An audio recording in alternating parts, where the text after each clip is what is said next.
ज्ञानाञ्जनशलाकया चक्षुरश्मीलितं यान तस्मै श्री गुरुवे नमः। गुरुब्रह्मा गुरुविष्णु गुरुदेवो महेश्वरः गुरुदेव परब्रह्म तस्मै श्री गुरुवे नमः। Good evening everyone. I am Nisarga of class 6th. I am Sanjay of class 5th. Esteemed chief guests, respected principal, teachers, parents and my dear friends, a warm welcome to the most awaited Gnana Bharati School Annual Day 2026 celebration. Yes, tonight is not just any night. It is a celebration of talent, hard work and the spirit of togetherness that makes our school so special. We are thrilled to have you all with us as we embark on this magical journey of entertainment. To begin this auspicious occasion, I would like to invite our chief guest, principal and all dignitaries to light the lamp, symbolizing the removal of darkness and the spreading of knowledge.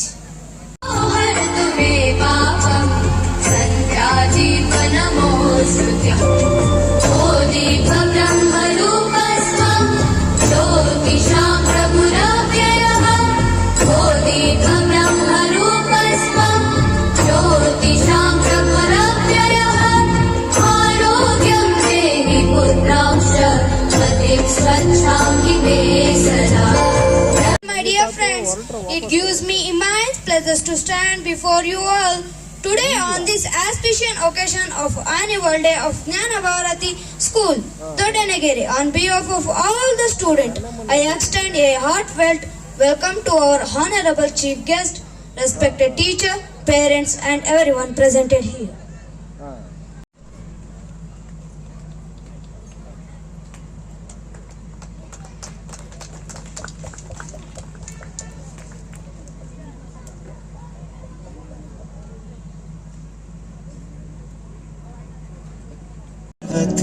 Ramana ನಿನಗೆ ನಮೋ ನಮಃ.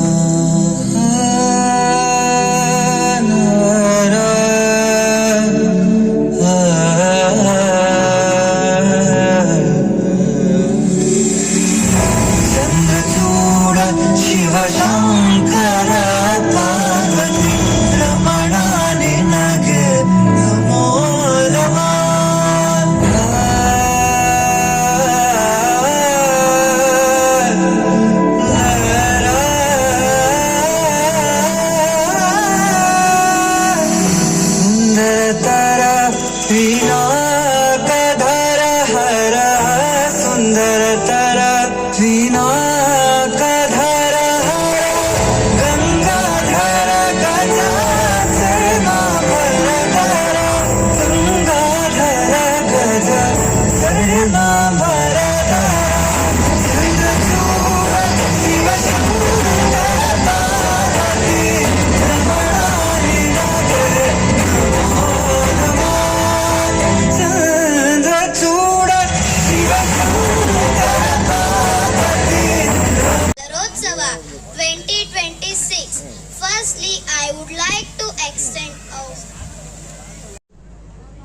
ಏನು ಸ್ಪರ್ಧೆ ಇರತಕ್ಕಂಥ ಪ್ರಪಂಚದಲ್ಲಿ ಯಾವ ಶಾಲೆಯಲ್ಲಿ ಹೆಚ್ಚು ಹಣವನ್ನು ಕೇಳ್ತಾರೆ ಅಂತ ಶಾಲೆಗೆ ನಮ್ಮ ಮಕ್ಕಳನ್ನು ಕಳಿಸಬೇಕು ಅಂತಕ್ಕಂಥದ್ದು ಒಂದು ಅಭಿಪ್ರಾಯ ಇವತ್ತು ಜನಗಳಲ್ಲಿ ಮೂಡಿದೆ. ಯಾರು ಹೆಚ್ಚಿಗೆ ಶುಲ್ಕವನ್ನು ಪಡಿತಾರೆ, ಹೆಚ್ಚು ಹಣವನ್ನು ಕೇಳ್ತಾರೆ ಅಂತ ಶಾಲೆಗೆ ನಮ್ಮ ಮಕ್ಕಳನ್ನು ಕಳಿಸಬೇಕು ಅಂತಕ್ಕಂಥ ಒಂದು ಅಭಿಪ್ರಾಯ ನಮ್ಮ ಪೋಷಕರಲ್ಲಿ ಮತ್ತು ತಂದೆ ತಾಯಿಯರಲ್ಲಿ ಇದು ಮೂಡಿರ್ತಕ್ಕಂಥ ಒಂದು ಭಾವನೆ. ಆದರೆ ಇಂಥ ಒಂದು ಸ್ಥಳದಲ್ಲಿ ಈ ಒಂದು 4 ಜಿಲ್ಲೆಗಳು ಸೇರ್ತಕ್ಕಂಥ ಒಂದು ಸಂಗಮ ಕ್ಷೇತ್ರದಲ್ಲಿ ಈ ಒಂದು ಶಾಲೆಯ ಒಂದು ಪ್ರಯತ್ನವನ್ನು ಮಾಡಿ ಒಬ್ಬ ಸಾಧಾರಣ ವ್ಯಕ್ತಿ ಮತ್ತು ಏನು ಪ್ರಶಾಂತ್ರವರು ಈ ಒಂದು ಸಾಹಸಕ್ಕೆ ಕೈ ಹಾಕಿರ್ತಕ್ಕಂಥದ್ದು ನಮಗೆ ತುಂಬ ಹೆಮ್ಮೆಯ ವಿಷಯ.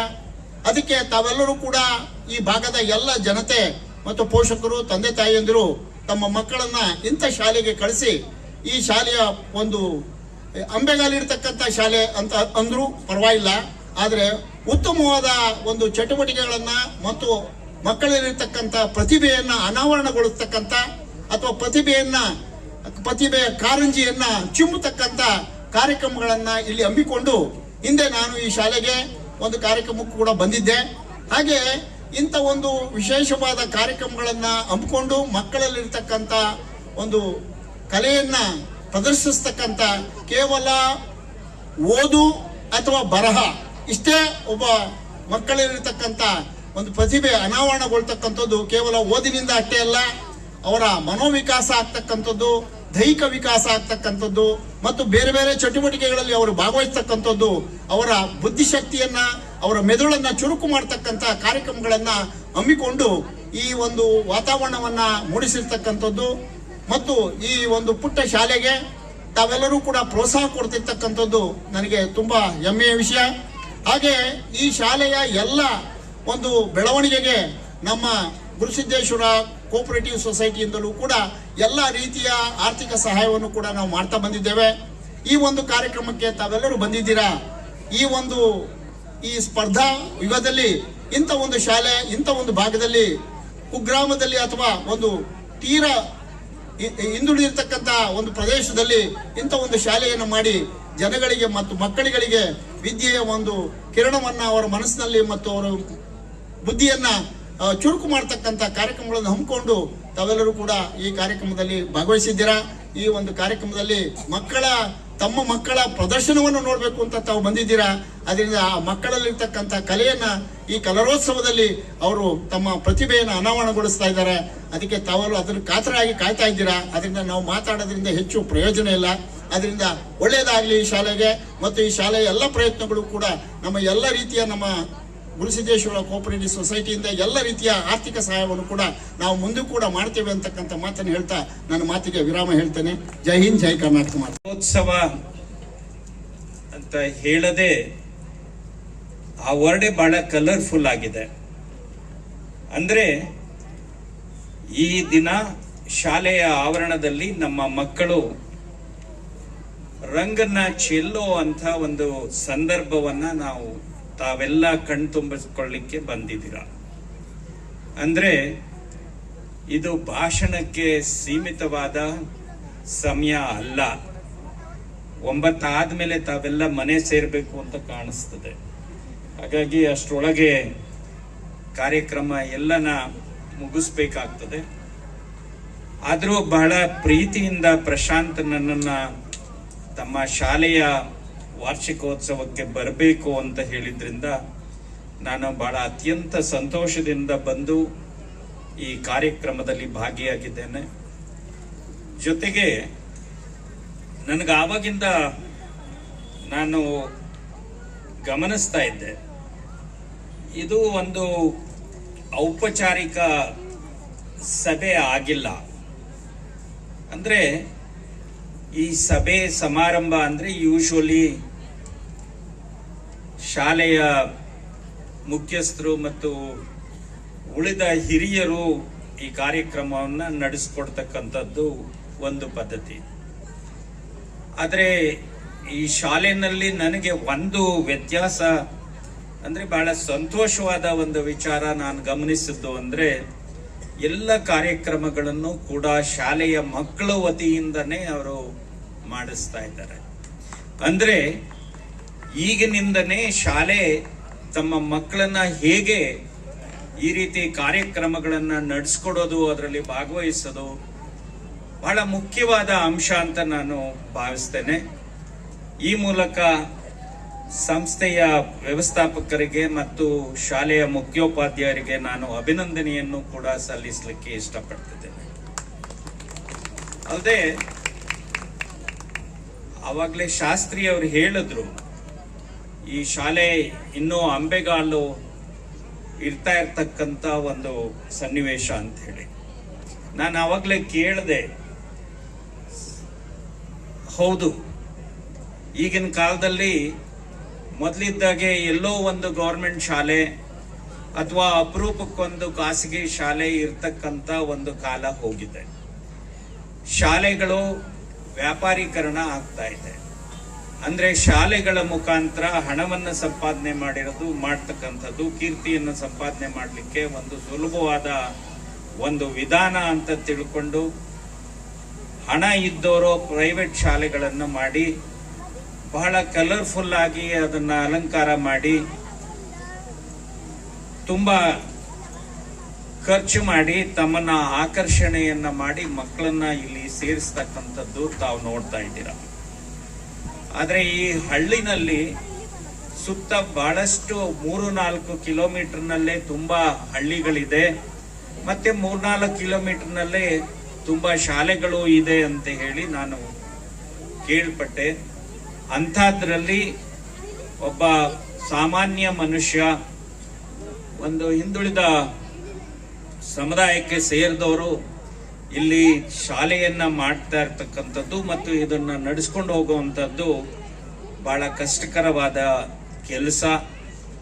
ಅವ್ರಿಗೆ ಆ ಪ್ಯಾಷನ್ ಇರೋದ್ರಿಂದ ತಂದೆ ಟೀಚರು, ಅವರ ಪತ್ನಿ ಕೂಡ ಟೀಚರ್ ಆಗಿರೋದ್ರಿಂದ ಅವ್ರಿಗೆ ಸ್ವಾಭಾವಿಕವಾಗಿ ಶಾಲೆಯನ್ನ ಮಾಡಬೇಕು ಅಂತ ಆಸೆ ಇಟ್ಕೊಂಡು, ಮತ್ತೆ ಇದನ್ನ ನೋಡಿದ್ರೆ, ಇಲ್ಲಿ ವಾತಾವರಣ ನೋಡಿದ್ರೆ ಅವ್ರೇನು ಇದರಿಂದ ಹಣ ಸಂಪಾದನೆ ಮಾಡ್ತಾ ಇಲ್ಲ ಅಂತ ನನಗನ್ಸುತ್ತೆ. ಹಣ ಸಂಪಾದನೆ ಮಾಡಕ್ಕಿನ್ನ ಮಕ್ಕಳಿಗೆ ಇಲ್ಲಿ ಇರ್ತಕ್ಕಂಥ ಜನಗಳ ಏನು ವಿಕಸನ ಇದೆ ಮಕ್ಕಳದು, ಅದ್ರ ಕಡೆ ಅವರು ಗಮನವನ್ನು ಕೊಟ್ಟು, ನನಗೆ ಹಣ ಬರದೇ ಇದ್ರೂ ಪರವಾಗಿಲ್ಲ, ಒಂದು ಒಳ್ಳೆ ಶಾಲೆಯನ್ನ ಮಾಡಿದ್ದೀನಿ, ಒಳ್ಳೆ ಮಕ್ಕಳಿಗೆ ಒಳ್ಳೆ ಶಿಕ್ಷಣವನ್ನ ಈ ಸಂಸ್ಥೆಯಿಂದ ಕೊಡ್ತಾ ಇದ್ದೀವಿ ಅಂತಕ್ಕಂಥ ಒಂದು ತೃಪ್ತಿ ಇರ್ಲಿ ಅನ್ನೋ ದೃಷ್ಟಿಯಿಂದ ಪ್ರಶಾಂತ್ ಈ ಶಾಲೆಯನ್ನ ಬಹಳ ಸದೃಢವಾಗಿ ನಡೆಸ್ಕೊಂಡು ಹೋಗ್ತಾ ಇದ್ದಾರೆ ಅಂತ ನಾನು ಭಾವಿಸ್ತೇನೆ. ಅಲ್ಲದೆ ಈಗಾಗಲೇ ಶಾಲೆಯ ವಾರ್ಷಿಕ ವರದಿಯನ್ನ ಶಾಲೆಯ ಟೀಚರ್ ಓದಿದಾಗ ನನಗೆ ಬಹಳ ಸಂತೋಷ ಆಯಿತು. ಏನ್ ನಾನು ಇದರಲ್ಲಿ ಗಮನಿಸಿದೆ ಅಂದ್ರೆ, ಜಾತ್ಯತೀತವಾಗಿ ಹಿಂದೂ, ಮುಸ್ಲಿಂ, ಕ್ರೈಸ್ತ ಎಲ್ಲ ಜನರಿಗೂ ಕೂಡ ಇಲ್ಲಿ ಒತ್ತನ್ನ ಕೊಟ್ಟಿದ್ದಾರೆ. ಈಗ ಬದಲಾವಣೆ ಆಗ್ತಾ ಇರತಕ್ಕಂತ ಈ ಸನ್ನಿವೇಶದಲ್ಲಿ, ಜಾಗತಿಕ ತಾಪಮಾನದಿಂದ ನಮ್ಮ ಏನು ಜಗತ್ತು ಹಾಳಾಗ್ತಾ ಇದೆ ಅಂತ ಸಂದರ್ಭದಲ್ಲಿ ಆದ್ಯತೆಯಲ್ಲಿ ಒಂದು ಹಸಿರೀಕರಣಕ್ಕೆ ಹೆಚ್ಚಿನ ಆದ್ಯತೆಯನ್ನು ಕೊಟ್ಟಿರ್ತಕ್ಕಂಥದ್ದು ಬಹಳ ಅಭಿನಂದನಾರ್ಹವಾದ ವಿಚಾರ. ನಿಮಗೆ, ಶಾಲೆಗೆ ಮತ್ತು ಶಾಲೆಯ ಟೀಚರ್ಸ್ಗೆ ನನ್ನ ಧನ್ಯವಾದಗಳು. ನೀವು ಮಕ್ಕಳಿಗೆ ಈ ತಾಪಮಾನದ ಬಗ್ಗೆ ಒಂದು ಎಜುಕೇಶನ್ ಕೊಟ್ಟು, ಈ ಹಸಿರೀಕರಣಕ್ಕೆ ಹೆಚ್ಚಿನ ಒತ್ತು ಕೊಟ್ಟು, ನಾನು ಗಮನಿಸಿದ ಹಾಗೆ ವರ್ಷದಲ್ಲಿ 2-3 ಕಾರ್ಯಕ್ರಮನ ಅದರ ಬಗ್ಗೆ ತಾವು ಡಿವೋಟ್ ಮಾಡಿದ್ದೀರಾ, ಅದು ಅಭಿನಂದನಾರ್ಹ. ಅಲ್ಲದೆ ಮಕ್ಕಳಿದ್ದಾಗ್ಲೇನೆ ಅವರ ಪ್ರತಿಭೆಯನ್ನ ಗುರುತಿಸ್ಲಿಕ್ಕೆ ಹೇಗೆ ಸಾಧ್ಯ ಅಂತ ಅಂದ್ರೆ, ನಾವು ಕೊಡ್ತಕ್ಕಂಥ ಶಾಲೆನಲ್ಲಿ ಕೊಡ್ತಕ್ಕಂಥ ಕಾರ್ಯಕ್ರಮಗಳು ಬಹಳ ಮುಖ್ಯ ಆಗ್ತದೆ. ಆ ಕಾರ್ಯಕ್ರಮಗಳ ಲಿಸ್ಟ್ ಅನ್ನು ನೋಡಿದಾಗ, ನೀವು ಪ್ರಬಂಧ ಸ್ಪರ್ಧೆ ಮಾಡಿದ್ದೀರಾ, ಆಶುಭಾಷಣ ಸ್ಪರ್ಧೆ ಮಾಡಿದ್ದೀರಾ, ಮತ್ತೆ ಸ್ಪೋರ್ಟ್ಸ್ಗೆ ಹೆಚ್ಚಿನ ಒತ್ತನ್ನು ಕೊಟ್ಟಿದ್ದೀರಾ, ಇಂಟರ್ ಸ್ಕೂಲ್ ಸ್ಪೋರ್ಟ್ಸ್ ಅನ್ನ ಆರ್ಗನೈಸ್ ಮಾಡಿದ್ದೀರಾ, ಮತ್ತೆ ಆಶುಭಾಷಣ ಸ್ಪರ್ಧೆ ಇಂಟರ್ ಸ್ಕೂಲ್ ಮಾಡಿದ್ದೀರಾ. ಎಲ್ಲದಕ್ಕಿಂತ ಹೆಚ್ಚಾಗಿ ನನ್ನನ್ನು ಗಮನ ಸೆಳೆದಿದ್ದು ವಿಚಾರ ಅಂದ್ರೆ, ನೀವು ಶಾಲೆನಲ್ಲಿ ಡ್ರೈವರ್ಸ್ ಡೇ ಮಾಡಿರ್ತಕ್ಕಂಥದ್ದು. ನಾವ್ಯಾರು ಅದನ್ನ ಗುರ್ತಿಸೋದೇ ಇಲ್ಲ. ನಮ್ಮ ಮಕ್ಕಳ ಸೇಫ್ಟಿಯನ್ನ ನೋಡ್ಕೊಂತ ಇರ್ತಕ್ಕಂಥದ್ದು ಬಹಳ ಮುಖ್ಯವಾಗಿ ನಾವು ಅಬ್ಸರ್ವ್ ಮಾಡಬೇಕಾಗಿರ್ತಕ್ಕಂಥದ್ದು.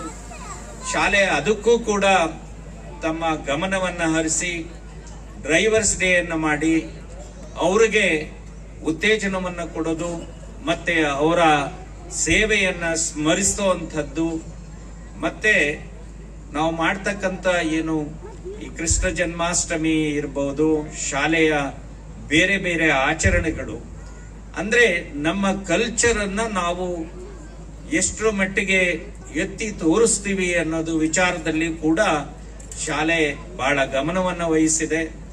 ಇದೆಲ್ಲದನ್ನು ನೋಡಿದ್ರೆ ಶಾಲೆಯ ಒಂದು ಬ್ಯಾಕ್ ಗ್ರೌಂಡ್ ತುಂಬಾ ಚೆನ್ನಾಗಿದೆ.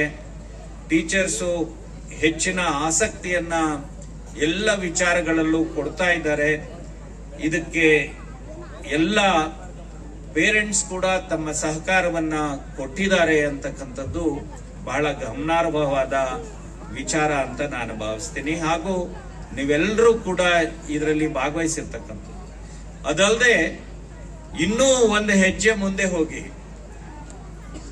ಈಗೆಲ್ಲ ನಾವು ನ್ಯೂಕ್ಲಿಯರ್ ಫ್ಯಾಮಿಲಿ ಅನ್ನೋದನ್ನೇ ಕಳ್ಕೊಂಡ್ಬಿಟ್ಟು ಬರೀ ಸಿಂಗಲ್ ಪೇರೆಂಟ್ಸ್ ಇದಕ್ಕೆ ಬಂದ್ಬಿಟ್ಟಿದ್ವಿ, ಎರಾಕ್ ಬಂದ್ಬಿಟ್ಟಿದ್ವಿ. ಮನೆಯಲ್ಲಿ ದೊಡ್ಡವರು, ಗ್ರಾಂಡ್ ಪೇರೆಂಟ್ಸು, ಅಜ್ಜ ಅಜ್ಜಿ ಎಲ್ಲರೂ ಸೇರ್ಕೊಂಡು ಜೀವನ ಮಾಡ್ತಾ ಇತ್ತಂತೂ ಹಳ್ಳಿಗಳಲ್ಲಿ ನಾವು ನೋಡ್ತಾ ಇದ್ವಿ. ಇತ್ತೀಚಿನ ದಿನಗಳಲ್ಲಿ ಅದು ಎಲ್ಲ ಕಣ್ಮರೆಯಾಗಿ ಮದುವೆ ಆದ 2 ತಿಂಗಳ ಆದ ಕೂಡಲೇ ಆಗ್ಲೇ ಅತ್ತೆ ಸೊಸೆ ಜಗಳ ಮಾಡಿಕೊಂಡು ಮನೆ ಇನ್ನೊಂದು ಮಾಡ್ಕೊಂಡು ಹೋಗ್ತಾ ಇರ್ತಕ್ಕಂಥ ಸನ್ನಿವೇಶದಲ್ಲಿ ಈ ಶಾಲೆ ನನಗೆ ಬಹಳ ಆಶ್ಚರ್ಯ ಉಂಟು ಮಾಡಿದ್ದು, ಗ್ರ್ಯಾಂಡ್ ಪೇರೆಂಟ್ಸ್ ಡೇ ಕೂಡ ಈ ಶಾಲೆನಲ್ಲಿ ತಾವು ಮಾಡ್ತಾ ಇದ್ದೀರಾ ಅಂದ್ರೆ ಬಹಳ ಬಹಳ ಪ್ರಶಂಸನೀಯ. ಇದನ್ನು ತಾವು ಮುಂದುವರಿಸ್ಕೊಂಡು ಹೋಗಿ. ಯಾಕೆಂದ್ರೆ ಮಕ್ಕಳಿಗೆ ಬಹಳ ಮುಖ್ಯವಾಗಿ ಬೇಕಾಗಿರ್ತಕ್ಕಂಥದ್ದು ಬೆಳೆಯೋ ಸಮಯದಲ್ಲಿ ಅಜ್ಜ ಅಜ್ಜಂದ್ರನ ಪ್ರೀತಿ ಬಹಳ ಮುಖ್ಯ. ತಂದೆ ತಾಯಿ ಗದರಿದಾಗ ಅಜ್ಜಿ ಆಕೆನ ಮಗುನ ಮುಚ್ಕೊಂಡು ಅದನ್ನ ಪ್ರೊಟೆಕ್ಟ್ ಮಾಡುವಂಥದ್ದು, ಪ್ರೀತಿ ತೋರಿಸೋದು, ವಾತ್ಸಲ್ಯ ತೋರಿಸೋದು, ಅದರ ಮಕ್ಕಳ ವಿಕಸನಕ್ಕೆ ಬಹಳ ಮುಖ್ಯವಾದ ಒಂದು ಘಟ್ಟ. ಅದು ಯಾರ್ಯಾರ ಮನೆಯಲ್ಲಿ ಸಿಗ್ತಾ ಇಲ್ಲ ಅಂತ ಮಕ್ಕಳಿಗೆ ನೀವು ಗ್ರ್ಯಾಂಡ್ ಪೇರೆಂಟ್ಸ್ ಒಂದು ಡೇ ಅನ್ನ ಮಾಡ್ತಾ ಇರೋದು ಅದನ್ನ ನೆನಪು ಮಾಡುತ್ತೆ, ಒಂದು ಮುದವನ್ನ ನೀಡುತ್ತೆ ಅಂತ ಹೇಳಿ ನಾನು ಭಾವಿಸಿ, ಈಗಿನ ಕಾಲದಲ್ಲಿ ತಾವು ಎಲ್ಲರೂ ನೋಡಿದ್ದೀರಾ, ಈ ಮೊಬೈಲ್ ಬಂದ ಮೇಲೆ ನಮ್ಮ ಮನೆಯಲ್ಲಿ ಮಕ್ಕಳು, ನಾನು ಬಹಳಷ್ಟು ಹಾಸ್ಪಿಟ್ಲಲ್ಲಿ ಬಂದಾಗ ಮಕ್ಕಳು ನೋಡಿದ್ದೀನಿ, ಚಿಕ್ಕ ಚಿಕ್ಕ ಮಕ್ಕಳು, ಇನ್ನೂ 1-2 ವರ್ಷದ ಮಕ್ಕಳು ಮೊಬೈಲ್ ಇಲ್ದಾನೆ ಊಟನೇ ಮಾಡಲ್ಲ, ಮೊಬೈಲ್ ಇಲ್ದೆ ಊಟವೇ ಮಾಡಲ್ಲ. ಮತ್ತೆ ಮೊಬೈಲನ್ನ ಮಕ್ಕಳ ಕೈ ಕೊಟ್ಟು ಆಗಿರ್ತಕ್ಕಂಥ ಅನಾಹುತಗಳು ಬೇಕಾದಷ್ಟು ನೀವು ಪತ್ರಿಕೆನಲ್ಲಿ ನೋಡ್ತಾ ಇದ್ದೀರಾ. ಅಥವಾ ನಾವು ಮೊಬೈಲ್ ನೋಡ್ಕೊಂಡು ಮಕ್ಕಳನ್ನ ನೋಡ್ಕೊಳ್ದೇನೆ ಆಗಿರ್ತಕ್ಕಂಥ ಅನಾಹುತಗಳನ್ನು ಕೂಡ ಬೇಕಾದಷ್ಟು ಸರಿ ನೋಡಿದ್ದೀರಾ. ನನ್ನ ಒಂದು ಸಲಹೆ, ಮೊಬೈಲ್ ಏನಕ್ಕೆ ಬೇಕೋ, ಎಷ್ಟು ಬೇಕೋ ಅಷ್ಟಕ್ಕೆ ಮಾತ್ರ ನೀವು ಸ್ಕೂಲಿಂದ ಏನಾದರೂ ಅಸೈನ್ಮೆಂಟ್ ಕೊಟ್ಟಿದ್ದನ್ನ ನೋಡ್ಲಿಕ್ಕೆ ಮಾಡ್ಲಿಕ್ಕೆ, ನೀವು ರೆಫರ್ ಮಾಡ್ಲಿಕ್ಕೆ, ಗೂಗಲ್ ಸರ್ಚ್ ಮಾಡಿ ಏನಾದರೂ ಅವಕ್ಕೆ ಒಂದು ವಿಷಯವನ್ನ ತಿಳಿಸ್ಕೊಡ್ಲಿಕ್ಕೆ ಅಷ್ಟು ಮಾತ್ರ ಮೊಬೈಲ್ ಉಪಯೋಗಿಸ್ಲಿಕ್ಕೆ ನೀವು ಬಿಡಬೇಕು. ಉಳಿದಿದ್ದು ಇವತ್ತಿನ ಆರ್ಟಿಫಿಷಿಯಲ್ ಇಂಟೆಲಿಜೆನ್ಸ್ ಡೇ ಏನಿದೆ ಇದು ನಮ್ಮನ್ನು ಎಲ್ಲಿಗೆ ತಗೊಂಡೋಗಿ ನಿಲ್ಲಿಸ್ತಾ ಇದೆ ಅನ್ನೋದ್ರ ಬಗ್ಗೆ ತಮಗೆ ಕಲ್ಪನೆ ಇರಬೇಕಾಗ್ತದೆ. ಬಹಳ ಬಹಳ ಅನಾಹುತ ಆಗುವಂತ ಪರಿಸ್ಥಿತಿ ಏನಲ್ಲಿ ಆಗ್ಲಿಕ್ಕೆ ಸಾಧ್ಯ ಇದೆ. ಅದನ್ನ ತಾವು ಮನಗಂಡು ಎಷ್ಟು ಬೇಕೋ ಅಷ್ಟು ಮಾತ್ರ ನಾವು ಮೊಬೈಲ್ ಮಕ್ಕಳಿಗೆ ಉಪಯೋಗಿಸ್ಲಿಕ್ಕೆ ನೀವು ಅವಕಾಶ ಮಾಡಿ, ಉಳಿದಿದ್ದ ಸಮಯದಲ್ಲಿ ಆದಷ್ಟು ನೀವು ಕೂಡ ಮೊಬೈಲಿಂದ ದೂರ ಇರಿ. ಅಟ್ಲೀಸ್ಟ್ ಜೊತೆನಲ್ಲಿ ಕುತ್ಕೊಂಡು ಊಟ ಮಾಡುವಾಗ ನಾವು ಮೊಬೈಲನ್ನ ಬಿಟ್ಟು ಊಟ ಮಾಡೋಣ. ಜೊತೆಗೆ ಮಕ್ಕಳು ಈಗ ಏನು ಚಿಕ್ಕ ವಯಸ್ಸಲ್ಲಿದ್ದಾವೆ, 5-6 ವಯಸ್ಸು ತನಕ ಅವರನ್ನ ಅತ್ಯಂತ ಹೆಚ್ಚು ಪ್ರೀತಿ ಕೊಟ್ಟು ನಾವು ಬೆಳೆಸ್ಬೇಕಾಗ್ತದೆ. ನಂತರ 7 ಕಳೆದ ಮೇಲೆ ನಾವು ಅವರನ್ನ ಯೌವನಾವಸ್ಥೆಗೆ ಬರೋ ತನಕನೂ ಅವರನ್ನ ಶಿಕ್ಷೆ ಕೊಟ್ಟೇ ನೋಡ್ಕೋಬೇಕಾಗ್ತದೆ. ಈಗಿನ ಕಾಲದಲ್ಲಿ ನನಗೆ ಆ ವಿಚಾರವಾಗಿ ಇದು ಎಲ್ಲಿಗೆ ಹೋಗ್ತಾ ಇದೀವಿ ನಾವು ಅನ್ನೋದು ಅರ್ಥ ಆಗ್ತಾ ಇಲ್ಲ. ನಾವು ಗೌರ್ಮೆಂಟ್ ಶಾಲೆನಲ್ಲಿ ಇದ್ದಾಗ ಕಸ ಗುಡಿಸೋದು, ಅಥವಾ ಅವಾಗ ಬಾತ್ರೂಮೇ ಇರಲಿಲ್ಲ, ಗೌರ್ಮೆಂಟ್ ಶಾಲೆನಲ್ಲಿ ಬಾತ್ರೂಮೇ ಇರಲಿಲ್ಲ, ಶಾಲೆ ಕಸ ಮಾತ್ರ ನಾವು ಗುಡಿಸ್ತಾ ಇದ್ವಿ. ಮತ್ತೆ ನೀರೇನಾದ್ರೂ ತಂದು ಮಡಕೆನಲ್ಲಿ ಇಡ್ತಾ ಇದ್ದಿದ್ದ ಕಾಲ ನಾವು ಓದಬೇಕಾದ್ರೆ ಗೌರ್ಮೆಂಟ್ ಶಾಲೆನಲ್ಲಿ. ಈಗ ಅಪ್ಪಿ ಆ ಹುಡುಗ ಏನಾದ್ರೂ ಕಸಪರ್ಕೆ ಹಿಡಿದ್ರೆ ಅದಕ್ಕೆ ಕೇಸ್ ಹಾಕುವಂತ ಸಮಯ ಬಂದಿದೆ. ಬಾತ್ರೂಮ್ ತೊಳೆಯೋದಂತೂ ದೂರ. ನನಗೆ ವೈಯಕ್ತಿಕವಾಗಿ, ನನಗೆ ಗೊತ್ತಿಲ್ಲ, ವೈಯಕ್ತಿಕವಾಗಿ ಇದು ನಮ್ಮ ಪರಿಸರವನ್ನ ಸ್ವಚ್ಛವಾಗಿ ನಾವಿಟ್ಕೊಳ್ಳೋದ್ರಲ್ಲಿ, ನಾವು ಮಾಡೋದ್ರಲ್ಲಿ ತಪ್ಪು ಏನೂ ಇಲ್ಲ ಅಂತ ನನ್ನ ಭಾವನೆ. ಆದ್ರೆ ಏನೇ ಇರಲಿ, ಈಗಿನ ಸಮಾಜದಲ್ಲಿ ಒಬ್ಬೊಬ್ಬರು ಟೀಚರ್, ಇವರು ಪೇರೆಂಟ್ಸು ಅವ್ರವ್ರದ್ದೇ ಆದ ಒಂದು ಆಚಾರ ವಿಚಾರ ಇರ್ತವೆ, ಅದನ್ನ ಅವರು ಕೇಳದೆ ಇರ್ಬೋದು. ಆದ್ರೂ ಮನೆಯಲ್ಲಾದ್ರೂ ನಾವು ಮಕ್ಕಳಿಗೆ ಈ 6-7 ವರ್ಷ ಕಳೆದ ಮೇಲೆ ಅವ್ರಿಗೆ ಆದಷ್ಟು ಬಹಳ ಜಾಗೃತಿಯಿಂದ ನೋಡಿಕೊಂಡು ಅವ್ರಿಗೆ ಶಿಕ್ಷೆ ಕೊಡೋದಕ್ಕೆ ಹಿಂದೆ ಮುಂದೆ ನೋಡಬಾರ್ದು. ನಂತರ ಯೌವನಾವಸ್ಥೆ ಕಳೆದ ಮೇಲೆ, ಅಡಲ್ಟ್ಹುಡ್ ಬಂದ ಮೇಲೆ ಅವರನ್ನ ನಾವು ಸ್ನೇಹಿತರಂತೆ ಟ್ರೀಟ್ ಮಾಡಬೇಕು ಅಂತ ಹೇಳ್ತಾ, ನೀವು ಎಲ್ಲರೂ ತಮ್ಮ ಮಕ್ಕಳ ಒಂದು ನೃತ್ಯವನ್ನ ಅಥವಾ ಅವರು ಸಾದರಪಡಿಸ್ತಕ್ಕಂಥ ಸಾಂಸ್ಕೃತಿಕ ಕಾರ್ಯಕ್ರಮಗಳನ್ನ ನೀವು ನೋಡ್ಲಿಕ್ಕೆ ಕಾತರರಾಗಿದ್ದೀರಾ. ಇದು ಭಾಷಣದ ಸಮಯ ಅಲ್ಲ ಅಂತ ನಾನು ಭಾವಿಸ್ತೇನೆ.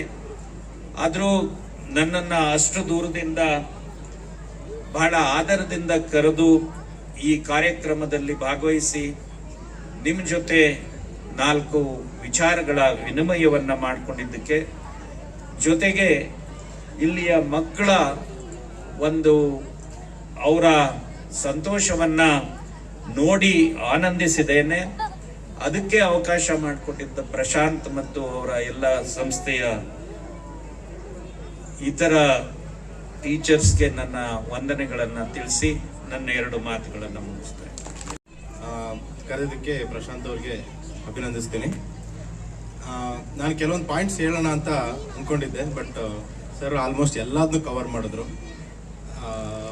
ಹಾಗಾಗಿ ನಾನು ಒಂದು ಹೇಳಬೇಕು ಅಂತಂದರೆ, ಈ ಒಂದು ನಾನು ಊರಿಗೆ ವೈದ್ಯನಾಗಿ ಬಂದು ಆಲ್ಮೋಸ್ಟ್ ಒಂದು 7 ವರ್ಷ ಆಗ್ತಾ ಬಂತು, 6ರಿಂದ 7 ವರ್ಷ ಆಗ್ತಾ ಬಂತು. ಆಗಿಂದನೂ ಕೂಡ ಪ್ರಶಾಂತ್ ಅವ್ರು ನನಗೆ ತುಂಬ ಗೊತ್ತು. ಕೊರೋನಾ ಟೈಮಲ್ಲಿ ಅವರು ಪಟ್ಟಂತಹ ಕಷ್ಟ, ಅದರಿಂದ ಆದಮೇಲೆ ಅವರು ರಿಕವರ್ ಆಗಿ ಈ ಒಂದು ಶಾಲೆಯನ್ನು ಅಭಿವೃದ್ಧಿ ಪಡಿಸ್ತಿರೋದು ಇದೆಲ್ಲದು ಒಂದು ತುಂಬ ಶ್ಲಾಘನೀಯ ಇದು. ಯಾಕೆ ನಾನು ತುಂಬ ಹತ್ತಿರದಿಂದ ನೋಡಿದ್ದೀನಿ. ಆಮೇಲೆ ನಾನು ಪ್ರತಿ ಸತಿನೂ ಅವ್ರಿಗೆ ಅವರ ಸ್ಟೇಟಸ್ ನಾನು ನೋಡ್ತಾ ಇರ್ತೀನಿ. ಆ ಸ್ಟೇಟಸಲ್ಲಿ ಪ್ರತಿಯೊಂದು ಡೇನೂ ಸೆಲೆಬ್ರೇಟ್ ಮಾಡ್ತಾರೆ ಅವರು. ಮಕ್ಕಳನ್ನ ಯಾವಾಗಲೂ ಆಕ್ಟಿವ್ ಆಗಿ ಇಡ್ತಾರೆ. ಅದು ತುಂಬ ಅಂದರೆ ತುಂಬ ಖುಷಿ ಕೊಡುತ್ತೆ ನನಗೆ. ಆಮೇಲೆ ಸುಮಾರು ಸಲ ನನ್ನ ಒಂದು ಜಡ್ಜ್ ಆಗಿ ಕರೀತಾರೆ. ನನ್ನ ಮಕ್ಕಳಲ್ಲಿ ಒಂದು ಅವ್ರ ಆತ್ಮಸ್ಥೈರ್ಯ ತುಂಬುವಂತಹ ಕೆಲಸಗಳನ್ನು ಮಾಡ್ತಾರೆ. ನಾನು ಅದನ್ನ ಹತ್ರದಿಂದ ನೋಡಿದ್ದೀನಿ. ಸೊ ಎಲ್ಲರಿಗೂ ಒಳ್ಳೇದಾಗ್ಲಿ, ಪ್ರಶಾಂತ್ ಅವ್ರಿಗೂ ಒಳ್ಳೇದಾಗ್ಲಿ. ಈ ಶಾಲೆ ಈ ಒಂದು ಸಣ್ಣ ಗ್ರಾಮದಲ್ಲಿ ಈ ಥರ ಒಂದು ಒಳ್ಳೆ ಫಂಕ್ಷನ್ನು, ಮತ್ತೆ ಮಕ್ಕಳಿಗೂ ಕೂಡ ಅಷ್ಟೇ, ಅವರು ಯಾವುದ್ರಲ್ಲೂ ಏನು ಕಡಿಮೆ ಇಲ್ಲ ಅನ್ನೋ ಒಂದು ಅನುಭವನ ಅವರಲ್ಲಿ ಬೆಳೆಸಿ, ಸೊ ಅವ್ರನ್ನ ಒಂದು ಶಕ್ತಿಶಾಲಿ ಯುವಕರನ್ನಾಗಿ ಮಾಡಲಿಕ್ಕೆ ಅವರು ಪಡುವಂಥ ಶ್ರಮ ಒಳ್ಳೇದಾಗ್ಲಿ, ಎಲ್ಲರಿಗೂ ಒಳ್ಳೇದಾಗ್ಲಿ. ತುಂಬ ಥ್ಯಾಂಕ್ಸ್. ಈ ಒಂದು ಕಾರ್ಯಕ್ರಮನ ನಿಗದಿ ಮಾಡಿದಂಥ ಸಂದರ್ಭದಲ್ಲಿ ನಾನು ಮತ್ತೆ ಉಳಿಯರನ್ನ ಜೈಕನ್ನಡ ಸಂಘದ ಅಧ್ಯಕ್ಷರಾದಂಥ ಮೋಹನ್ ಕುಮಾರ್ ರೈ ಅವರು ಮಾತಾಡ್ಕೊಂಡ್ವಿ. ಈ ಒಂದು ಜ್ಞಾನಭಾರತಿ ಕೋಚಿಂಗ್ ಸೆಂಟರ್ನ ಉದ್ಘಾಟನೆ ಮಾಡಬೇಕು ಅಂತ ಹೇಳಿ ಮಾತಾಡ್ಕೊಂಡಾಗ, ನಾನು ಡಾಕ್ಟರ್ ರವಿಕುಮಾರ್ ಸಾಹೇಬ್ರನ್ನ ನಾನು ಯಾವಾಗಲೂ ಪೇಪರಲ್ಲೂ ಟಿವಿಲಿ ಅಷ್ಟೇ ನೋಡ್ತಾ ಇದ್ದೆ.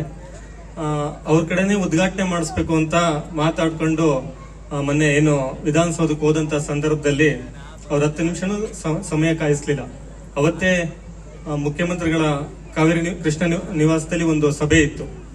ಆ ಸಭೆಯಲ್ಲಿದ್ರು ಕೂಡ ಅವರೇ ಫೋನ್ ಮಾಡಿ ನಮ್ಮನ್ನ ಒಳಗಡೆ ಕರೆಸ್ಕೊಂಡು ಮುಖ್ಯಮಂತ್ರಿಗಳನ್ನು ಸಮೇತ ಭೇಟಿ ಮಾಡಿಸಿ ಈ ಒಂದು ಕಾರ್ಯಕ್ರಮಕ್ಕೆ ಬಂದೇ ಬರ್ತೀನಿ ಅಂತ ಹೇಳಿದ್ರು. ಆದ್ರೆ ಇವತ್ತು ಅವ್ರಿಗೆ ಇನ್ನೊಂದು ಧಾರವಾಡದಲ್ಲಿ ಕಾರ್ಯಕ್ರಮ ಇತ್ತು. ಆದ್ರೂ ಕೂಡ ಆ ಒಂದು ಕಾರ್ಯಕ್ರಮನ ಬದಿಗೊತ್ತಿ ಈ ಒಂದು ಸುಮಾರು ಬೆಂಗಳೂರಿಂದ ಈ ಒಂದು ಕಾರ್ಯಕ್ರಮನ, ಬೆಂಗಳೂರಿಂದ ಕೂಡ ಬಂದು ಈ ಒಂದು ಕಾರ್ಯಕ್ರಮನ ಉದ್ಘಾಟನೆ ಮಾಡಿದ್ದಾರೆ. ಅವರಿಗೆ ನಮ್ಮ ಸಂಸ್ಥೆ ಪರವಾಗಿ ಯಾವತ್ತೂ ಕೂಡ ಅವರಿಗೆ ಚಿರಋಣಿ ಆಗಿರ್ತೀವಿ ಅಂತ ನಾನು ಈ ಸಂಸ್ಥೆ ಪರವಾಗಿ ತಿಳಿಸಕ್ಕೆ ಇಷ್ಟಪಡ್ತೀನಿ. ಹಾಗೆ ಕೆಲ ಹಿಂದೆ ಅಂದ್ರೆ ಅಕ್ಟೋಬರ್ ನವೆಂಬರ್ ಅಲ್ಲಿ ಈ ಒಂದು ನಮಗೆ ಸರ್ ಹೇಳ್ದಾಗೆ ಒಂದು ಸಂಸ್ಥೆ ಗ್ರಾಮೀಣ ಭಾಗದಲ್ಲಿ ಒಂದು ಸಂಸ್ಥೆಗಳು ನಡೆಸ್ಬೇಕಾದ್ರೆ ಯಾವ ಬ್ಯಾಂಕ್ಗಳಲ್ಲೂ ಸಾಲ ಕೊಡಲ್ಲ. ಯಾಕೆಂತಂದ್ರೆ ಇದು ಪಬ್ಲಿಕ್ ಪ್ರಾಪರ್ಟಿ ಆಗುತ್ತೆ ಸಂಸ್ಥೆ ಅಂದ್ರೆ. ಇದನ್ನ ಏನಾದ್ರು ದುಡ್ಡು ಕೊಟ್ರು ಸೀಸ್ ಮಾಡಕ್ಕೂ ಬರಲ್ಲ. ಇಂಥ ಕಂಡೀಷನ್ಸ್ ಇರುತ್ತೆ. ನಾನು ಸುಮಾರು 13 ವರ್ಷ ಆಗಿದೆ ಸ್ಕೂಲ್ ಮಾಡಿ. ಎಷ್ಟೇ ಬ್ಯಾಂಕಿಗೆ ಹೋದ್ರು ಕೂಡ ಸುಮಾರು ರೂಲ್ಸ್ ಹೇಳೋರು. ಆದ್ರೆ ಡಾಕ್ಟರ್ ಹುಲಿಕಲ್ ನಟರಾಜು ನನಗೆ ಅವರು ನನ್ನ ಒಂದು ಬೆಳವಣಿಗೆಗೆ ಅವರು ಒಂದು ಯಾವತ್ತೂ ಕೂಡ ಸಹಕರಿಸಿರುವಂತವ್ರು. ಅವರು ಗಂಗಾಧರ ಶಾಸ್ತ್ರಿಯವ್ರನ್ನ ಭೇಟಿ ಮಾಡಿ ಒಳ್ಳೆ ಹುಡುಗ ಇವರಿಗೆ ಸಹಕಾರ ಮಾಡಿ ಅಂತ ಹೇಳಿ, ಮತ್ತೆ ಸಂಸ್ಥೆ ಬೆಳವಣಿಗೆ ಏನೇ ಇದ್ರು ನಾನು ಲೋನ್ ಕೊಡ್ತೀನಿ ಅಂತ ಹೇಳಿ, ಆಮೇಲೆ ನವೋದಯ ಕೋಚಿಂಗ್ ಸೆಂಟರ್ ಮಾಡ್ತೀನಿ ಸರ್ ಅಂದ್ರೆ ನಿಮ್ಗೆ ಎಷ್ಟು ಬೇಕಾದ್ರೂ ದುಡ್ಡು ಕೊಡ್ತೀನಿ ಅಂತ ಕರೆದು ಈ ಒಂದು ಸಂಸ್ಥೆನ ಮೆಚ್ಚಿ ಅವರು ನಾವು ಯಾವತ್ತೂ ನಿಮ್ ಜೊತೆ ಇರ್ತೀನಿ ಅಂತ ಹೇಳಿ ಈ ಒಂದು ಸಂಸ್ಥೆಗೆ ಅಭಿವೃದ್ಧಿಗೆ ಸಹಕಾರಿಯಾಗಿದ್ದಾರೆ. ಅವರು ಕೂಡ ನಮ್ಮ ಸಂಸ್ಥೆ ಯಾವತ್ತೂ ಚೇರಣೆ ಆಗಿರುತ್ತೆ ಅಂತ ಹೇಳಕ್ ಇಷ್ಟಪಡ್ತೀನಿ. ಹಾಗೆ ದಿಲೀಪ್ ಡಾಕ್ಟ್ರು ಯಾವುದೇ ಕಾರ್ಯಕ್ರಮ ಮಾಡಿದಾಗ್ಲೂ ಹೆಲ್ತ್ ಬಗ್ಗೆ ಅವ್ರು ಎಷ್ಟು ಕಾಳಜಿ ತಾಣ್ತಾರೆ ತಮ್ಗೆಲ್ರಿಗೂ ಗೊತ್ತಿರುತ್ತೆ. ಸೊ ಹಂಗಾಗಿ ಅವ್ರು ಕೂಡ ಪ್ರತಿ ಕಾರ್ಯಕ್ರಮಗಳಿಗೂ ಬರ್ತಿರ್ತಾರೆ. ನಮಗೆ ವೆಲ್ ವಿಶರ್ ಕೂಡ ಅವ್ರು ಕೂಡ ಈ ಒಂದು ಕಾರ್ಯಕ್ರಮಕ್ಕೆ ಬಂದಿರೋದು ನಿಜಕ್ಕೂ ಕೂಡ ಸಂತೋಷ ಅಂತ ಹೇಳ್ತಾ, ಹಾಗೆ ನಾನು ಸುಮಾರು 2011-12ರಲ್ಲಿ ಸುಮಾರು ಸಮಸ್ಯೆ ಇದ್ದಾಗ ನನ್ನ ಸ್ನೇಹಿತರ ಜೊತೆ ಒಂದು ಶಾಸ್ತ್ರ ಕೇಳಕ್ ಹೋಗಿದ್ದೆ. ಅವ್ರು ಹೇಳಿದ್ರು ಶಾಸ್ತ್ರ ಹೇಳ್ಬೇಕಾರೆ, ನಿನ್ನ ಕಷ್ಟಗಳಿಗೆ ಭಗವಂತ ಕೈ ಹಿಡಿಯೋದ್ ಕಷ್ಟ, ಆದ್ರೆ ನೀನ್ ಕೈ ಹಿಡಿಬೇಕು ಅಂದ್ರೆ ಸೂರ್ಯ ಅಂತ, ನೀನ್ ಸೂರ್ಯ ನಮಸ್ಕಾರ ಮಾಡು ಅಂತ ಹೇಳಿದ್ರು. ನಾನು ಸುಮಾರು 4-5 ತಿಂಗಳಿಂದ ಸೂರ್ಯ ನಮಸ್ಕಾರ ಮಾಡ್ತಾನೆ ಇದ್ದೆ. ಅವಾಗ ಸೂರ್ಯ ನಾನ್ ನಿನ್ ಕೈಲಿ ನಿನ್ನ ಹತ್ರ ಬರಕ್ಕಾಗಲ್ಲ ಅಂತ ಹೇಳ್ಬಿಟ್ಟು ಈ ಸಂಸ್ಥೆಗೆ ಸದಾ ನಿನ್ ಜೊತೆ ಇರ್ಲಿ ಅಂತ ಸೂರ್ಯ ನಾಯ್ಕ ಅವ್ರನ್ನ ಕಳ್ಸ್ಬಿಟ್ಟವ್ರು. ಹಾಗಾಗಿ ನಾನು ಕೆಲವೊಂದು ಇವೆಂಟ್ ಮಾಡೋದಕ್ಕಿಂತ ಹೆಚ್ಚಿನ ಸಹಕಾರ ಮಾಡಿರೋ ಸೂರ್ಯ ನಾಯ್ಕ ಅವರು, ಅವರಿಗೆ ಕೂಡ ನಾನು ಕೂಡ ನಮ್ಮ ಸಂಸ್ಥೆ ಕೂಡ ಯಾವತ್ತೂ ಆಭಾರಿ ಇರ್ತೀವಿ ಅಂತ ಹೇಳಕ್ ಇಷ್ಟಪಡ್ತೀನಿ.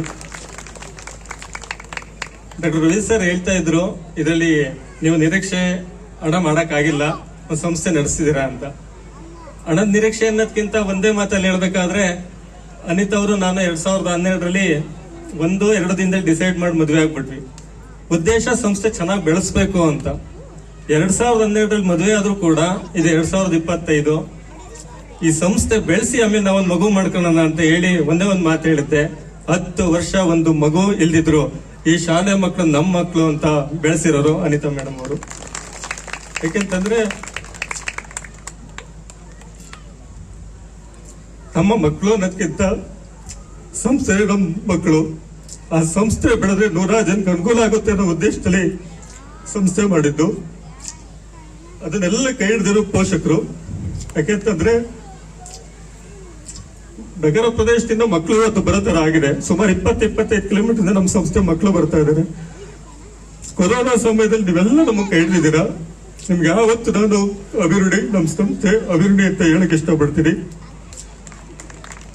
ಮತ್ತೆ ಒಂದೇ ಮಾತಲ್ಲಿ ಹೇಳ್ಬೇಕಾದ್ರೆ, ಈ ಸಂಸ್ಥೆ ಯಾಕೆ ಮಾಡಕ್ ಇಷ್ಟಪಟ್ಟಿದ್ದೆ, ನಾನು ಸುಮಾರು ಜನ ಕೇಳಿದ್ದಾರೆ. ನಾನು 9 ತಿಂಗಳು ಇದ್ದಾಗಲೇ ನನ್ನ ತಾಯಿ ಕಳ್ಕೊಂಡಾಗ ನಮ್ಮ ಊರಿನ ಹಿರಿ ಜನ ನನ್ನ ಬೆಳೆಸಿರೋದು. ತಾಯಿಲ್ದ ಮಗದ ಸುಮಾರು ಹೇಳಿ ಎಲ್ಲ ನನ್ನ ತಾಯಿಯ ತಂದೆ ಸ್ತಮಾನದಲ್ಲಿ ನೀವು ಇದ್ದೀರಿ.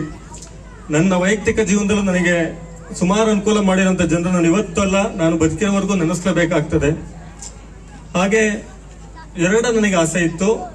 ಒಂದು, ಹುಟ್ಟೂರಲ್ಲೇ ಒಂದೇನಾದ್ರೂ ಮಾಡ್ಬೇಕಿತ್ತು ಅಂತ. ಅದಕ್ಕೆ ನೀವೆಲ್ಲ ಸಹಕಾರ ಕೊಟ್ಟಿದ್ದೀರಾ. ಅದರಲ್ಲೂ ನನ್ನ ದೊಡ್ಡನಗೆರೆ ಗ್ರಾಮದವ್ರಿಗಂತೂ ನಾನು ಯಾವತ್ತೂ ಚೂರುನಡಿ. ನನ್ನ ಬಂಧು ಬಳಗ, ನನ್ನ ಸ್ನೇಹಿತರು, ನಿಜವಾಗ್ಲೂ ಸ್ನೇಹಿತರು, ನನ್ನ ಬಂಧು ಬಳಗ, ಅವರು ಕೂಡ ನಾನು ಯಾವತ್ತೂ ಚೂರಣಿ ಅಂತ ಹೇಳ್ತಾ ಇದ್ ಮಾಡ್ತೀನಿ. ನನಗೆ ಗ್ರಾಮ ಪಂಚಾಯತಿ ಚುನಾವಣೆ ನಿಂತಾಗ ಸರ್ ಜಾತಿ ಅಂತ ವೋಟ್ ಹಾಕುವಂತದ್ದು ನಿದರ್ಶನಗಳು ನೋಡಿದಿರಿ. ಜಾತಿ ಅಂತಾನೆ ವೋಟ್ ಹಾಕಿದ್ರೆ ನಮ್ಮೂರಲ್ಲಿ ಮಡಿವಾಳರು ಅಂದ್ರೆ 27 ಓಟ 30 ಓಟ್ ಇದೆ. ಇಡೀ ಹೋಬ್ಳಿನಲ್ಲೇ ನಂದು ಹೈಯೆಸ್ಟ್ ಲೀಡಿಂಗು ಸರ್. ಖರ್ಚಾಗಿದ್ದು 25-30 ಸಾವಿರ ಅಷ್ಟೇನೆ.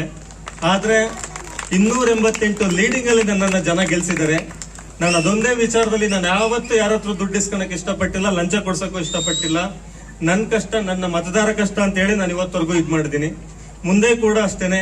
ಯಾವತ್ತು ನಿಮ್ಗಳ ಜೊತೆ ನನ್ನ ಕಷ್ಟ ಸುಖದಲ್ಲಿ ಹೆಂಗಿದಿರೋ ನಾನು ನಿಮ್ ಜೊತೆ ಇರ್ತೀನಿ. ಸಂಸ್ಥೆ ನಮ್ದು ಅನ್ನೋದಕ್ಕಿಂತ ನಿಮ್ಮೆಲ್ಲರದು. ಯಾಕೆಂತಂದ್ರೆ ಈ ಒಂದು ಸಂಸ್ಥೆ ಮಾಡಿದಾಗ ಇಲ್ಲೋ ಮ್ಯಾನೇಜ್ಮೆಂಟ್ ಅಷ್ಟೇ ಹಣಕಾಸು ದುಡ್ಡು ಲಾಭ ಬರುತ್ತೆ ಅಂತ ಅಂತವ್ರೆ. ಈ ಸಂಸ್ಥೆಯಿಂದ 16 ಜನಕ್ಕೆ ಅನುಕೂಲ ಆಗಬೇಕು. 10 ಜನ ಶಿಕ್ಷಕರು ಬಂದ್ರೆ ಅವ್ರದ್ದೆಲ್ಲ ಒಂದು ಕುಟುಂಬ ಬೆಳೆಯುತ್ತೆ. 4-5 ಜನ ಡ್ರೈವರ್ ಬಂದ್ರೆ ಅವ್ರದ್ದೇನೋ ಒಂದು ಕುಟುಂಬ ಬೀಳುತ್ತೆ. 4-5 ಜನ ಆಂಟಿಯವ್ರಿಗೆ ಯಾರ ಮಕ್ಕಳು ನೋಡ್ಕೊಂಡು ಕೊಟ್ಟರೆ ಅವ್ರಿಗೆ 15 ದಿನ ಸಂಬಳ ಕೊಡುತ್ತೆ ಅಂದ್ರೆ ಅದು ಬೆಳೆಸಿರೋದು ಸಂಸ್ಥೆ. ನಮ್ದು ಇವತ್ತೇನಾರ ಕುಟುಂಬ ನಡೀತೈತೆ ಅಂದ್ರೆ ಅದು ಸಂಸ್ಥೆನೆ. ನಮಗಿಂತ ಅಭಿಮಾನ ಸಂಸ್ಥೆ ಮೇಲೆ ಇರ್ಲಿ. ನೀವು ಎಲ್ಲಾ ಪೋಷಕರು ಹೇಳ್ತಾ ಇರ್ತೀರಾ ಈ ಸತಿ ಆಗಿರೋ ಆಕ್ಟಿವಿಟೀಸ್ ಅಲ್ಲಿ, ಸರ್ ನಾನೇ 5 ಮಕ್ಳು ಕರ್ಕೊಂಬಂದು ಸೇರಿಸ್ತೀವಿ, ನಾವತ್ತು ಮಕ್ಳನ್ನ ಸೇರಿಸ್ತೀವಿ. ನಿಜಕ್ಕೂ ಇವತ್ತು ಈ ಸಂಸ್ಥೆ ದೊಡ್ಡ ಮಟ್ಟಕ್ಕೆ ಬೆಳೆದೈತೆ ಅಂದ್ರೆ ಅದೆಲ್ಲ ನಿಮ್ಮ ಸಹಕಾರ.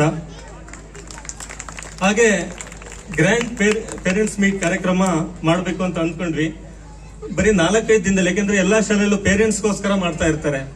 ನಾವು ಅಜ್ಜಂದ್ರಿಗೋಸ್ಕರನೇ ಮಾಡ್ಬೇಕು ಅಂತ ಒಂದು ಸೂರ್ಯನಾಯ್ಕ ಅವರು ನಾವು ಮಾತಾಡ್ಕೊಂಡು, ಯಾಕೆಂತಂದ್ರೆ ನಾನು ಕಣ್ಣಾರೆ ನೋಡಿರೋಂಥವು ನನ್ನ ವೈಯಕ್ತಿಕ ಕುಟುಂಬಗಳಲ್ಲೂ ನಮ್ಮ ಮನೆಗಳಲ್ಲೂ ಅಜ್ಜಿನ ವಯಸ್ಸಾದ್ಮೇಲೆ ಎಲ್ಲೋ ಒಂಥರ ಮೂಲೆಯಲ್ಲಿ ಆಗ್ತಾರೆ. ಅದವ್ರಿಗೆಲ್ಲೋ ಮಾನಸಿಕವಾಗಿ ಒಂಥರ ಹಿಂಸೆ ಆಗ್ತಾ ಇರುತ್ತೆ. ಆ ಉದ್ದೇಶಕ್ಕೋಸ್ಕರ ಕಾರ್ಯಕ್ರಮನ ಆಯೋಜನೆ ಮಾಡುದು. ನಾನು ಹಂಗೂ ಸೂರ್ಯನಾಯ್ಕರವರು ನಿಜವಾಗ್ಲೂ ಬರ್ತಾರ ಸರ್ ಅಜ್ಜಿಂದ್ರು ಅಂತ ಅಂದ್ಕೊಂಡೆ. ನಾವು ನಿರೀಕ್ಷೆ ಮಾಡಿದ ಹೆಚ್ಚು ಜನ ಆ ಕಾರ್ಯಕ್ರಮದಲ್ಲಿ ಬಂದು LED ನೋಡ್ತಾ ಇದ್ದೀರಾ, ಎಷ್ಟು ಸ್ಪಿರಿಟ್ ಆಗಿ ಆಟ ಆಡ್ತಿದ್ದಾರೆ ಅಂತ.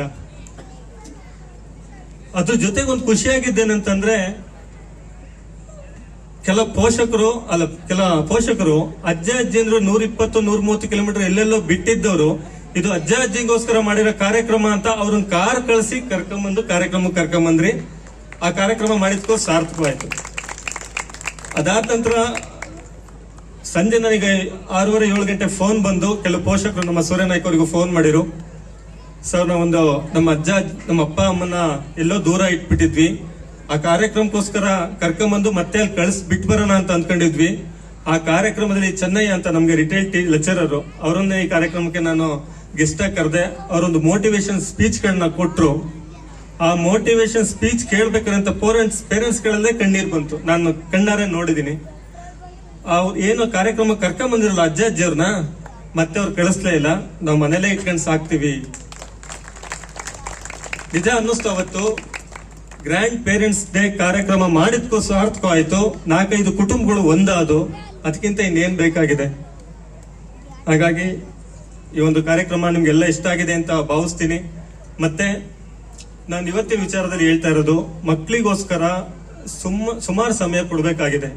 ಯಾಕೆಂತಂದ್ರೆ ಪೋಷಕರು ನಮ್ದೇ ಆದ ವೈಯಕ್ತಿಕ ಬದುಕಲ್ಲಿ ದುಡಿಮೆ, ಬಿಸ್ನೆಸ್ ಇಂತ ಇದ್ರಲ್ಲೇ ಸಮಯ ಕಳೆದು ನಾವು ನೋಡ್ತಾ ಇದೀವಿ. ನಾನು ಕಣ್ಣಾರೆ ಕೆಲವೊಂದು ವಿಚಾರ ಕೇಳಿರೋದು ಏನಂತಂದ್ರೆ, ಅಪ್ಪ ಅಮ್ಮಗಳು ದುಡಿಮೆನೆ ಒಂದು ವೃತ್ತಿ ಅಂತ ಮಾಡ್ಕೊಂಡಿರ್ತಾರೆ.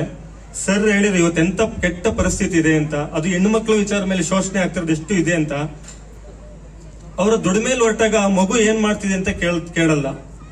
ನನಗೆ ಸರ್ಕಲ್ ಇನ್ಸ್ಪೆಕ್ಟರ್ಗಾಗ್ಲಿ ನಮ್ಮ ಚಿತ್ತರಂಜನ್, ನಮ್ಮ ಮಂದನಕೆರೆ ಸಬ್ ಇನ್ಸ್ಪೆಕ್ಟರ್ 3-4 ಸತಿ ನಾನು ಮನವಿ ಮಾಡ್ಕೊಂಡಿದ್ದೀನಿ. ಪೋಕ್ಸೋ ಕಾಯ್ದೆಗಳು ನಮ್ಮ ಚಿಕ್ಕನಾಯಕನಗರದಲ್ಲಿ 27-30 ಪೋಕ್ಸೋ ಕೇಸ್ ಆಗಿದೆ. ದಯವಿಟ್ಟು ಹೆಣ್ಮಕ್ಳ ಬಗ್ಗೆ ಅರಿವು ಮೂಡಿಸುವಂತ ಕಾರ್ಯಕ್ರಮ ಶಾಲೆಗಳಲ್ಲಿ ಮಾಡಿ ಅಂತ. ಯಾಕೆ ರೀಸೆಂಟ್ಲಿ ನಾನು ಹೇಳಿದ್ದಂದ್ರೆ, ಕೇವಲ ಫಸ್ಟ್ ಇಯರ್ ಹೋಗ್ತಿರೋ ಒಂದು ಹುಡುಗಿ ಹೋಗಿ ಒಬ್ಬನ ಜೊತೆಗೆ ಮದುವೆ ಆಗಿದೆ, ಆ ಹುಡುಗ ಜೈಲ್ಗೆ ಹೋದ. ಇಂಥ ಪರಿಸ್ಥಿತಿಗಳನ್ನ ದಯವಿಟ್ಟು ಪೋಷಕರು ತಿಳ್ಕೊಬೇಕಾಗ್ತದೆ. ದುಡಿಮೆನೇ ಒಂದಲ್ಲ. ನನಗೆ ಮೊನ್ನೆ ಗ್ರ್ಯಾಂಡ್ ಪೇರೆಂಟ್ಸ್ ಡೇ ಕಾರ್ಯಕ್ರಮ ಆದಾಗ ಒಬ್ರು ಶುಭ ಅಂತ ಶ್ರೀರಾಮ್ಪುರದವರು ಬಂದು ಒಂದೇ ಒಂದು ಮಾತು ಹೇಳೋಗಿದ್ರು, ಸರ್ ಅವನಿಗೆ ಒಳ್ಳೆ ಭವಿಷ್ಯ ಕೊಡಿ, ಜೀವನದ ಮೌಲ್ಯಗಳನ್ನ ಕಲಿಸಿ ನಿಮ್ಮ ಮಗಂಗೆ ಅಂತ ಹೇಳಿದ್ರು. ನಿಜಕ್ಕೂ ಸಾರ್ಥಕವಾಯ್ತು. ಬೇರೆ ಯಾರಾದ್ರೂ ಕೇಳಿದ್ರೆ ಮಗಂಗೆ ಎಷ್ಟು ಆಸ್ತಿ ಮಾಡಿರಿ, ಎಲ್ಲಿ ಫ್ಲಾಟ್ ತಗೊಂಡಿರಾ, ಎಷ್ಟು ವೆಹಿಕಲ್ ಕೊಡ್ಸಿರಾ, ಎಷ್ಟು ಒಡವೆ ಕೊಟ್ಟಿರಾ, ಇದನ್ನ ಹೇಳ್ತಾರೆ. ನಿಜವಾದ ಜೀವನದ ಮೌಲ್ಯನ ಕಳಿಸಿ ನಿಮ್ಮ ಮಗುಗೆ ಅಂತ ಹೇಳಿರಲ್ಲ, ನಿಜಕ್ಕೂ ಸಾರ್ಥಕವಾಯ್ತು ಅಂತ ಹೇಳ್ತಾ, ಈ ಒಂದು ಪುಟಾಣಿ ಮಕ್ಕಳು ಕಾರ್ಯಕ್ರಮ ತುಂಬಾ ಕಲರ್ಫುಲ್ ಆಗಿದೆ. ಈ ಸಂದರ್ಭದಲ್ಲಿ ಸುನಿ ಮತ್ತೆ ಟೀಮು ಕೋರಿಯೋಗ್ರಫಿ ಹಿರಿಯೂರಿಂದ ಬಂದು ತುಂಬಾ ಅದ್ಭುತವಾಗಿ ಅವರಿಗೆ ನೃತ್ಯವನ್ನ ಕಳಿಸಿದ್ದಾರೆ. ನಾನು ರವಿ ಸರ್ ಕೂಡ ರಿಕ್ವೆಸ್ಟ್ ಮಾಡ್ಕೊಂತೀವಿ, ಒಂದು 3-4 ಸಾಂಗ್ ದಯವಿಟ್ಟು ನೀವು ನೋಡ್ಬೇಕು. ಹಾಗೆ ಈ ಒಂದು ಅದ್ಭುತವಾದ ಒಂದು ಸ್ಟೇಜ್ ನ ನಿರೂಪಣೆ ಅಲಂಕಾರ ಮಾಡಿರುವಂತ ನಿತ್ಯ ಅವರೇ, ನಮ್ಮ ಶಾಲೆ ಪ್ರತಿ ಸಣ್ಣ ಕಾರ್ಯಕ್ರಮಗಳಿಗೆಲ್ಲ ಶಾಮಿಯಾನ ಹಾಕುವಂತ ಜ್ಞಾನಮೂರ್ತಿ ಅವರೇ, ಹಾಗೂ ನನ್ನೆಲ್ಲ ಮಾಧ್ಯಮ ಮಿತ್ರರೇ, ಈ ಒಂದು ಕಾರ್ಯಕ್ರಮದ ಯಶಸ್ಸಿಗೆ ಎಲ್ಲರೂ ಸಹಕರಿಸುವಂತ ಎಲ್ಲರಿಗೂ ಒಂದಿಸ್ತಾ ನನ್ನ ಮಾತುಗಳು ಮುಗಿಸ್ತೀನಿ. ನಮಸ್ಕಾರ. To be a part of this annual day celebration, as we hope this annual day celebration on behalf of our school organized team, I would like to express my gratitude to all. I would like to extend my hearty thanks to our special chief guest, Dr. H. Ravi Kumar, Medical Advisor of Chief Minister, Government of Karnataka,